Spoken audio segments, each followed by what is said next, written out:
Perkenalkan, nama saya Geraldis Okselesi Jemalu. Saya mahasiswi dari Universitas Citra Bangsa, program studi S1 Farmasi. Di sini saya akan menjelaskan tentang ekstraksi fluida superkritis. Ekstraksi fluida superkritis memiliki definisi sebagai berikut. Ekstraksi itu sendiri merupakan jenis pemisahan satu atau beberapa bahan dari suatu padatan atau cairan. Sedangkan teknik ekstraksi dengan fluida superkritis merupakan suatu teknik pemisahan yang memanfaatkan daya pelarut dari fluida superkritis pada suhu dan tekanan di sekitar titik kritis. Cara ini sangat efektif, terutama sekali untuk mengisolasi senyawa dengan berat molekul sedang dengan kepolaran yang rendah. Fluida superkritis adalah unsur atau senyawa di atas tekanan dan suhu kritisnya. Di sini teman-teman dapat lihat di slide pada gambar ketika kombinasi temperatur dan tekanan suatu gas berada dalam kesetimbangan termodinamika antara gas, cairan, dan padatan, maka disebut titik kritis suatu gas. Daerah di atas tekanan dan temperatur kritis disebut fluida superkritis. Karakteristik seperti gas dan larutan sesuatu seperti cairan membuat fluida superkritis ini menjadi unik. Berikut merupakan sifat ekstraksi fluida superkritik. Yang pertama, secara umum dan ilmiah, fluida superkritik memiliki karakteristik dan sifat antara gas dan cairan. Tidak ada antarmuka gas ke cair, pemahaman isotermalnya menjadi positif, dan koefisien ekspansi tidak terbatas. Yang kedua, kepadatan di atas titik kritis tergantung utama pada tekanan dan suhu, tetapi dalam beberapa kasus tetap lebih dekat dari komponen cair daripada gas. Yang ketiga, kepadatan dapat meningkat ketika tekanan suhu konstan juga meningkat dan suhu pada tekanan konstan berkurang. Dan yang terakhir, viskositasnya jauh lebih rendah daripada cairan, dan ini membuatnya memiliki sifat hidrodinamik yang sangat positif.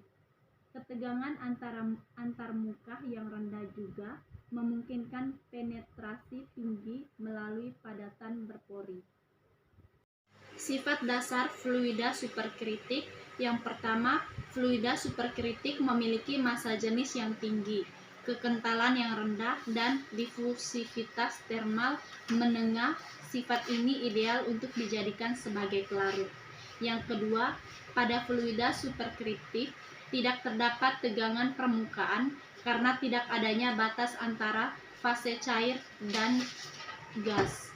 Yang ketiga, sifat dari fluida superkritik diatur menjadi lebih cenderung bersifat gas atau lebih cenderung bersifat cair. Yang keempat, salah satu sifat yang penting adalah kelarutannya dalam fluida.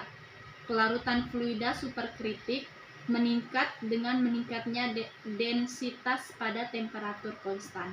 Yang terakhir, karena densitas meningkat sebanding dengan tekanan, kelarutan juga meningkat sebanding dengan tekanan. Berikut ditampilkan bagian-bagian alat ekstraksi fluida superkritik. Kegunaan dari alat-alat tersebut, yang pertama, untuk pompanya itu sebagai laju alir konstan lebih besar dari 2 mili per menit, tekanannya itu 3500 sampai 1000 psi. Untuk menjaga CO2 tetap cair kepada pompa, didinginkan dengan baik dengan bak sirkulasi. Modifernya dapat dicampur langsung dengan CO2. Sel ekstraksi biasanya dari stainless steel dan PEEK atau polyether ether keton. Restriktor itu sebagai pengontrol tekanan. Ekstrak dikumpulkan dengan menurunkan tekanan kepada sorben. Lalu sorben itu sendiri adalah perangkat atau pelarut kolektor Pelarut kolektor dipilih yang sesuai pula untuk pengerjaan selanjutnya. Trap dipilih yang selektif dan dapat didinginkan untuk menurunkan tingkat kehilangan analit. Kelebihan dan kekurangan ekstraksi fluida superkritis. Ekstraksi fluida superkritis mempunyai kelebihan, yaitu lebih efisien karena waktu ekstraksi lebih pendek, tidak beracun, dan alternatif ramah lingkungan, kemurnian dan kelarutan yang lebih tinggi, dan biaya ekstraksi pelarut lebih rendah karena sistem dalam ekstraksi fluida superkritis pelarutnya dapat didaur ulang dan mengurangi masalah yang terkait dengan degradasi thermal senyawa secara signifikan. Sedangkan kerugian utama dari ekstraksi CO2 fluida superkritis adalah bahwa ekstraksi komponen polar sangat dibatasi oleh kekuatan pelarut CO2. Aplikasi ekstraksi fluida superkritis. Yang pertama itu, fluida superkritis secara umum dapat digunakan sebagai larutan pengekstrak eluent dalam teknik kromatografi dan media reaksi. Penggunaan secara komersial masih terbatas, namun perkembangannya terus meningkat. Yang kedua, penggunaan dalam industri makanan adalah mengekstrak rempah-rempah di mana setelah pelarutan masih mempunyai karakteristik dan organoleptik yang sama dengan bahan dasar. Yang ketiga, penerapan fluida superkritis yaitu pada pelarut obat. Sekian dan terima kasih.